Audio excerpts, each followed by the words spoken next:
বয়সকালে অনেক সময় এরকম ঘাম হয়ে গিয়ে বা অনেক সময় অনেকক্ষণ দাঁড়িয়ে রইলেন, ঘামও হলো, তখন বয়স্ক মানুষের মধ্যে একটা কি হয়, হাইপোটেনশন ডেভেলপ করে।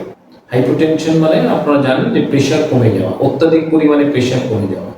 এই অর্থোস্ট্যাটিক হাইপোটেনশন বলে একটা আমাদের চিকিৎসা বিজ্ঞানে একটা টার্ম রয়েছে। অথবা অর্থোস্ট্যাটিক মানে এটা পজিশনাল হাইপোটেনশন, মানে অনেকক্ষণ মানুষটি দাঁড়িয়ে রয়েছেন, দাঁড়ানোর ফলে গ্র্যাভিটেশনের কারণে ব্লাড ফ্লোগুলো সমস্ত নিচের দিকে গিয়ে প্রেশারটা ফল করে ব্রেনে blood supply, inadequacy of the blood supply, তার কারণে পেশেন্ট হঠাৎ আনকনশিয়াস হয়ে যেতে পারেন বা পেশেন্ট পড়ে যেতে পারেন।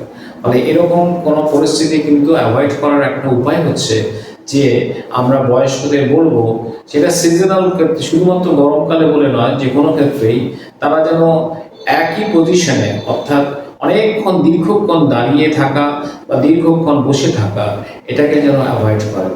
ফলে অ্যাভয়েড করে, কারণ যদি এরকম হয় তাহলে কিন্তু দীর্ঘক্ষণ এই বসানো বা দীর্ঘক্ষণ দাঁড়ানো থেকে এই প্রেশার হঠাৎ কমে গিয়ে কিন্তু প্রেশার পড়ে যেতে পারেন এবং স্ট্রোক পর্যন্ত হয়ে যেতে পারে, বা সেখান থেকে কিন্তু অনেক কিছু স্ট্রোক হলো না বা কিছু হলো না, কিন্তু পড়ে যাওয়া থেকে হাত ভাঙলো, পা ভাঙলো, সেটাও হতে পারে।